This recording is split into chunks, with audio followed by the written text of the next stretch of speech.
Hello guys, welcome back to my channel. तो आज का मौसम बारिश जैसा हुआ है और हवा भी काफ़ी चल रही है। तो मैं यहाँ पे आती हूँ पढ़ने के लिए, आप सभी देख सकते हो। तो मैं आप सभी को बता दूँ कि आज मैं करंट अफेयर नहीं करूँगी। मैंने दो चीज़ का टारगेट रखा है और हिस्ट्री का कंप्लीट करना है, 2-3 लेक्चर और मुझे एनसीईआरटी बुक पढ़नी है। तो सबसे पहले मैं हिस्ट्री करूँगी, ठीक है, ताकि मैं एक कंप्लीट कर लूँ 2-3 लेक्चर, ठीक है। तो यहाँ पे मैं लेक्चर 1 कर ली थी पहले, मैंने वीडियो को रिकॉर्ड नहीं किया। लेक्चर 2 कर रही हूँ। तो लेक्चर 2 करने के बाद क्या हुआ ना कि लाइट का, मैं क्या कहूँ, 2 घंटे का लेक्चर है, एक क्लास 2 घंटे का है। तो यहाँ पे बारिश हो रहा है और बारिश की वजह से लाइट आ रहा था, जा रहा था और हमारा क्लास मिस हो रहा था। तो आप सभी सोच रहे होंगे कि मेरा क्लास क्यों मिस हो रहा था लाइट की वजह से। तो लाइट की वजह से इसलिए हो रहा था, वाईफाई है ना, तो वाईफाई में थोड़ा लाइट रहेगा या फिर इन्वर्टर रहेगा तो चलेगा, नहीं तो नहीं चलेगा। तो इन्वर्टर चार्ज नहीं था क्योंकि लाइट की इशू थी, तो उसे भी बचाना ज़रूरी है क्योंकि रात को अंधेरा हो जाएगा। अगर मान लो लाइट आ गया, लाइट कट गया, बारिश हो गई, तो गांव के लोग काफ़ी अच्छे से समझते होंगे कि लाइट का प्रॉब्लम बारिश में क्या होता है, तो इसलिए बचाना पड़ता है। तो मैं थोड़ा वेट की थी।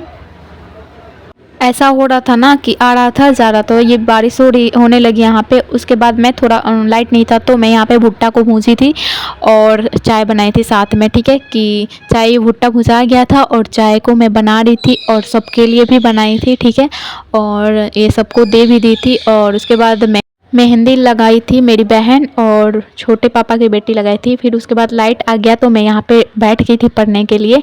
काफ़ी डिस्टर्ब हुआ मेरा, 3-4 घंटा इसी में लग गया एक ही क्लास करने में।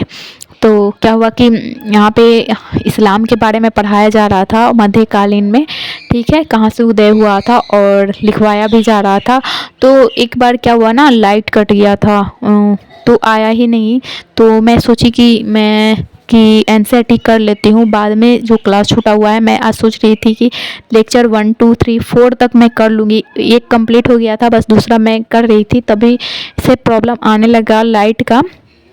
और डाउनलोड का ऑप्शन है, मैं भूल गई थी कि डाउनलोड कर लूँ। और थोड़ा सा मेमोरीज का स्टोरेज मतलब फुल है, तो इसलिए भी डाउनलोड नहीं होता है।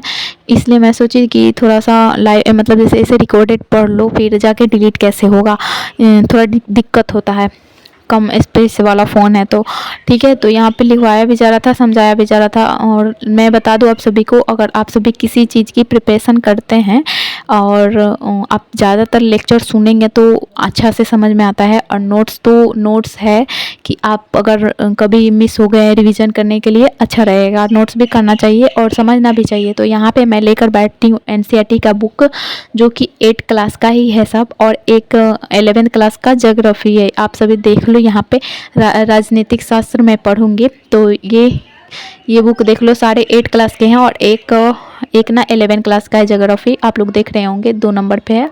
और ये है राजनीतिक शास्त्र, इसी को मैं पढ़ूंगी, ठीक है। तो इस बुक को मैं रख देती हूँ उधर और इसे लेकर पढ़ूंगी, ठीक है, राजनीतिक शास्त्र। और यहाँ पे अगर हम लोग भी छोटे थे ना, तो हम लोग को भी काफ़ी समझ में आता नहीं था उतना राजनीतिक पॉलिटी, या फिर ये बुक का इसका लैंग्वेज समझ में नहीं आता था, लेकिन सर लोग समझाते थे।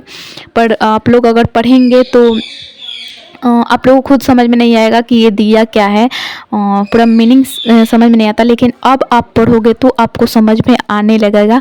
तो जैसे कि ये पहला चैप्टर आप राजनीतिक शास्त्र 8 क्लास का उठाते हैं एनसीईआरटी, तो आप सबसे पहला चैप्टर होगा संविधान। तो संविधान के बारे में बताया गया है और मैंने पढ़ा ना, तो मुझे काफ़ी अच्छे से समझ में आया, जैसे कि स्कूल के थ्रू पे ही समझाया गया था संविधान। अगर आप सभी समझेंगे और अच्छे से पढ़ेंगे तो आप लोग को भी समझ में आने लगेगा। अब मुझे समझ में आ रहा है, पहले मुझे ना, ये बुक सच बता रही हूँ, मुझे बोर लगता था। जब मैं 8 क्लास में थी ना, ये बुक मुझे मिला था तो मुझे बोर लगता था कि नहीं, इसमें तो कुछ डीपली दिया नहीं, हम क्या समझेंगे। लेकिन अब पढ़ने में, उसका लैंग्वेज समझने में बहुत ही अच्छा लग रहा है।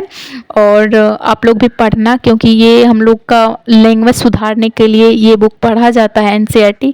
बहुत किसी के मुँह से भी आप लोग सुने होंगे कि एनसीईआरटी पढ़ो, एनसीईआरटी पढ़ो। तो एनसीईआरटी उतना डीपली में नहीं है, बट आपको लैंग्वेज चेंज करेगा। यूपीएससी वाला ज़्यादातर क्यों पढ़ते हैं, या फिर बीपीएससी वाला, क्योंकि उनका लैंग्वेज सुधारना है, ठीक है। जैसे हम लोग के क्लास में नोट्स लिखवाया जाता है, तो एनसीईआरटी का नोट्स नहीं रहता है, ठीक है। एनसीईआरटी सर लोग बोलते हैं कि आप लोग पढ़ना, रेगुलर पढ़ना। क्यों? क्योंकि आपका लैंग्वेज चेंज होगा। आप अगर ऐसे पढ़ते हो, अगर आप सभी को मेरी वीडियो पसंद है तो लाइक शेयर सब्सक्राइब जरूर करना। मौसम काफ़ी ठंड वाली है और रात को तो काफ़ी ठंड